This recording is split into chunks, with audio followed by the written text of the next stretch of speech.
आपको छतरी मिल गई, और अगर आपका टांग टूटने तो आपको जो है मोच आ गई। तो इतना जो है हमारे साथ में होता है अगर हम अच्छे कर्म करते रहते हैं, किसी का दिल नहीं दुखाते हैं। और जितनी मैंने देखा है कि जितनी आप जानवरों की सेवा करते हैं ना, उससे आपका जो है ये प्रारब्ध जो है वो कटना शुरू हो जाता है, क्योंकि वो बेजुबान होते हैं।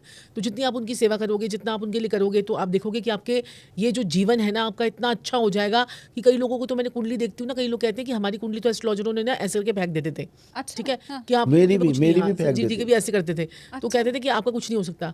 तो जिनका कुछ नहीं हो सकता ना, उनका भी भगवान जो है वो बहुत कुछ कर देता है, बिल्कुल। अगर आप अपने कर्मों में विश्वास रखोगे तो। कर्म अच्छे करो तो जिंदगी में बहुत कुछ अच्छा हो जाता है। ये तो मैंने जिंदगी में सीखा है ये। हाँ, अब क्या होता है मेरी बिटिया रानी, मेरी माता रानी, अगर हम थोड़े से फीडिंग के उपाय कर दें तो उससे क्या होगा, जैसे हरी मूंग की दाल जो है, अगर हम पक्षियों को रोज डेली खिला दें, देखो मैं नहीं कहता कि भर भर के खिलाइए, एक मुट्ठी भी आपने अगर खिला दी मेरी बिटिया रानी, मेरी माता रानी, या मेरे प्यारे भाइयों बहनों और प्रिय प्रिय बुजुर्गों ने, मैं आपको एक बात बता रहा हूँ, आज चमत्कार को नमस्कार हो जाएगा।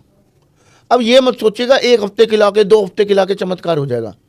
अब मेरे जब मैं जिम जाता हूँ, वहाँ पे नीचे एक मेरे जो राम लड्डू बेचने वाला एक भैया, गुरुजी मैं आपके ना वो देखता हूँ, पॉडकास्ट देखता हूँ, मुझे कोई उपाय बताइए मेरा काम चल जाए। मैं कहा भाई कुछ नहीं करना है, रात को 1 मुट्ठी हरी मूंग की दाल भिगो दे और उसमें 1 फिटकरी का वो डाल दे चुटकी, और सुबह पक्षियों को डाल दे। मेरी माता रानी, मेरी बिटिया रानी, उसके बाद ना वो मतलब मेरे पैर छूने लग गया। मैंने कहा भाई मेरे पैर मत छू, मात्र 1 मुट्ठी हरी मूंग की दाल डालने से क्या होगा, आपका बुध अच्छा हो जाएगा। इसमें कोई चमत्कार नहीं है, इसमें नॉलेज है, इसमें ग्रह है। उससे क्या होगा, आपका बिजनेस अच्छा हो जाएगा, आपको बिजनेस चलेगा नहीं, भागने लग जाएगा। आप ये मत सोचिएगा कि एकदम से मैं करोड़पति बन जाऊं, स्टेप बाय स्टेप होगा जो भी होगा। ये एक फीडिंग का उपाय है।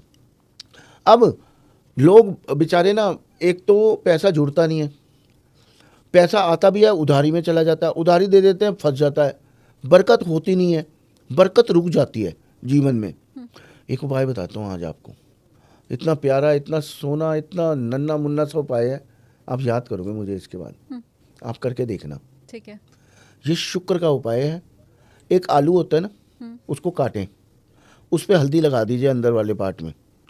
श्रद्धा है 1 खिलाइए, 100 खिलाइए, 1000 खिलाइए, ठीक है जी। वो जाके गाय को खिला दीजिए। अब इसके पीछे लॉजिक क्या है, आपका कैसा भी कर्जा होगा, आपका कैसा भी काम होगा, आपका कैसा भी पैसा होगा, आपका रुका हुआ पैसा होगा, मैं कह रहा हूँ आप मुझे याद करेंगे, और इसके बाद पति पत्नी की भी बहुत अच्छी बनेगी, क्योंकि ये शुक्र और बृहस्पति का उपाय है। आपने आलू काटा, उसमें स्टार्च निकलता है, स्टार्च, उसके ऊपर आपने हल्दी लगा दी ना, जब आप गौ माता को खिलाएंगे ना मेरी माता रानी, वो स्टार्च और हल्दी गौ माता के गले में जब जाएगी, उनके अंदरूनी अंगों में चिपक जाएगी। अकेली हल्दी कभी नहीं चिपकेगी, वो बह जाएगी। स्टार्च जो आलू में होता है वो हीलिंग का काम करता है, हल्दी भी हीलिंग का काम करती है, एंटीबायोटिक हो जाते हैं दोनों। और गौ माता के अंदर हजारों लाखों करोड़ों देवी देवता है, हमने भी सुने हैं, आपने भी सुने हैं, ठीक बात है ना। तो वो जैसे ही हम खाएंगे, हमारा शुक्र और बृहस्पति ठीक हो जाएगा। जो उनके अंदर जख्म हो रखे हैं, जो उनके अंदर शीशे कूड़ा खा के जो अंदर की हालत खराब हो रखी है, वो ठीक हो जाएगी। अब ये शुक्र का उपाय और बृहस्पति का उपाय। शुक्र को हम और भी तो ठीक कर सकते हैं। ये आप पहनिएगा मेरे कहने पे। क्या चीज़ है ये? चांदी के छल्ले। अच्छा। ये 20 साल से मैं उपाय बता रहा हूँ। चांदी के छल्ले अंगूठों में पहनिए आप, बिना जोड़ के। अच्छा, ओए होए, ये मेरा कोई भी व्यूअर पहन सकता है? जिस के, बिल्कुल मेरी माता रानी, मेरी बिटिया रानी, मेरे अंगूठों में ना बेबात का दर्द रहता था, और जिसके अंगूठों में दर्द रहेगा, चाहे वो पैर के हों चाहे वो हाथों के हों, उसका शुक्र खराब है। अगर पैर के अंगूठों में अगर आपके दर्द होता है तो आपने एक सफ़ेद सूती जो है एक धागा लेना है, और उसको पैर उसमें भी सफ़ेद ही है, उसको 2 बार जो है वो बांध लेना है उसे अंगूठे पे, और उसके बाद जब वो गंदा हो जाए 3-4 दिन के बाद उसको आप चेंज कर लो, आप देखो आपके अंगूठे का दर्द बंद हो जाएगा। और ये भी शुक्र का ही उपाय है। शुक्र सफ़ेद रेशमी धागा जो है वो भी शुक्र होता है, तो आप ये करो, उससे शुक्र आपका और ज़्यादा एक्टिव हो जाता है, इनहेंस हो जाता है। बिछुआ नहीं पहनते थे साक्षी जी? पहले हम लोग बिछुए पहनते थे, है ना, पहले ज़माने में हमारी मम्मी वगैरह पहनती थी, तो हम लोग तो पहनते नहीं। तो वो जो बिछुआ भी पहनने का मतलब चांदी का होता था कि इंसान जो है वो ठंडा रहता था और उसको गुस्सा कम आता था, जैसे लेडीज़ को। और उससे क्या कहते हैं कि प्रॉस्पेरिटी भी आती है ना। तो आप अब जैसे धनतेरस आने वाली है, तो अपनी वाइफ को जो है बिछुआ जो है का सेट उसको जरूर गिफ्ट कर दो। उससे क्या होगा कि माता लक्ष्मी भी आएगी और पैसा भी आएगा और वाइफ भी खुश हो जाएगी। क्योंकि चांदी की कोई भी एक चीज़ जो है ना आपको धनतेरस पे जरूर देनी चाहिए वाइफ को।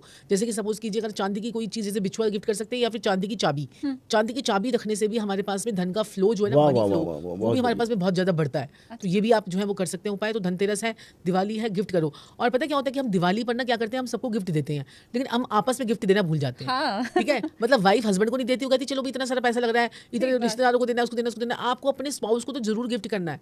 कोई ना कोई परफ्यूम गिफ्ट करो, चाहे कुछ भी गिफ्ट करो, चाहे कोई पर्स दो वाइफ को या किसी को भी कुछ भी चीज़ दो, लेकिन आपको गिफ्टिंग में जो है ना जरूर करनी है अपनी वाइफ को, हस्बैंड को और अपने बच्चों को।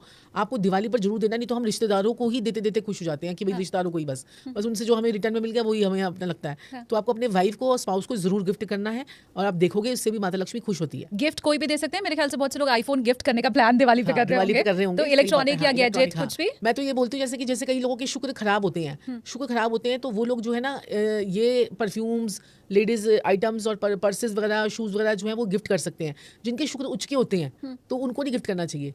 ठीक है, क्योंकि उनके पास में पहले से वो जो एक अच्छी एनर्जी है तो उनको बांटनी नहीं है।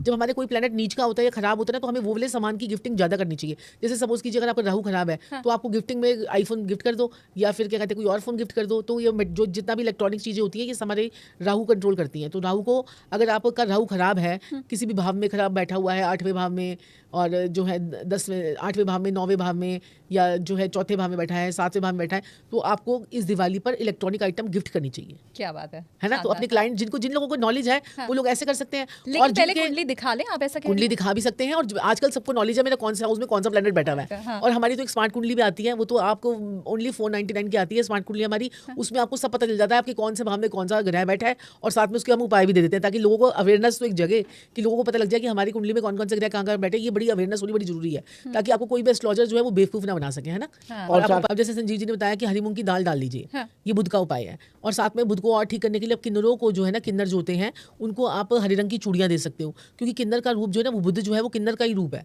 तो हरे रंग की चूड़ियां दे सकते हो। और छोटी छोटी कन्याओं को ना जैसे क्या कहते हैं कि आप स्टेशनरी का सामान दे सकते हो तो भी आपका बुध जो है वो ठीक हो जाता है। और छोटी छोटी कन्याओं को ग्रीन कलर का रुमाल यानी हैंकरचीफ जो जिसको हम बोलते हैं उसको ग्रीन कलर का रुमाल देके बुध जैसे हम ठीक करेंगे उससे होगा क्या? उससे आपका बिजनेस चलेगा। बिजनेस चलेगा, आपके पास में क्लाइंटेज आएगी। और क्लाइंटेज को लाने के लिए एक स्विच वर्ड और बता देते हैं। आपने जो ना बिजनेस की अपॉर्चुनिटीज आपके पास में आए, आपके पास में क्लाइंटेज आए, आपकी सेल्स इंक्रीज हो, क्योंकि दिवाली पे सब लोग चाहते हैं कि हमारी सेल्स इंक्रीज हो। तो उसके लिए आपको बोलना है लुकास तासो, लुकास तासो, लुकास तासो, लुकास तासो। ये ना ये फोकशायर्स है, ये इटालियन फोकशायर है। ठीक है, तो आप ये बोलेंगे तो जैसे कॉर्नवेल अक्सा बोलते थे तो पैसा ही पैसा आता है ना। तो ऐसे लुकास तासो बोलने से आपकी सेल्स इंक्रीज हो जाती है। ये कितनी बार बोलना होगा? ये 51 टाइम बोलना है। ठीक है, दिन में 3 बार बोल सकते हैं लुकास तासो, लुकास तासो। और आप अपने सेल्समैन से भी, सेल्स गर्ल से भी बुलवा सकते हो, उनको बोलो कि बोलें ये। और देखो आपकी शॉप्स पे पैसा आना शुरू हो जाएगा, शॉप्स पे काम बढ़ जाएगा। थोड़ा बुलवा के तो देखो, उन्हें वेले बैठे रहते हैं वो बोलते नहीं है। इसके लिए क्या कुछ आएगा ग्राहक तो उठेंगे दिखाएंगे, तो आप उनको बोलेंगे बोलो। अच्छा, तो क्या इसके लिए कुछ जैसे विशेष शुद्धि की भी आवश्यकता कोई शुद्धि की आवश्यकता नहीं है, कुछ नहीं। 3 बार दिन में, बस दिन में 3 बार कभी भी बोल दीजिए, बैठे बैठे बोल दीजिए, गाड़ी चलाने तब बोल दीजिए, जैसे मर्जी शॉप पे बैठकर बोल दीजिए लुकास तासो तो बोलिए। और ये कम से कम 43 डेज तो करना ही है। 43 डेज तक तो करना है, तभी आपकी एक ऑरा क्रिएट होगी, तभी आपका जो है ना सबकॉन्शियस माइंड उसके साथ में अलाइन हो जाएगा और आपको अच्छे रिजल्ट्स आएंगे। ठीक है।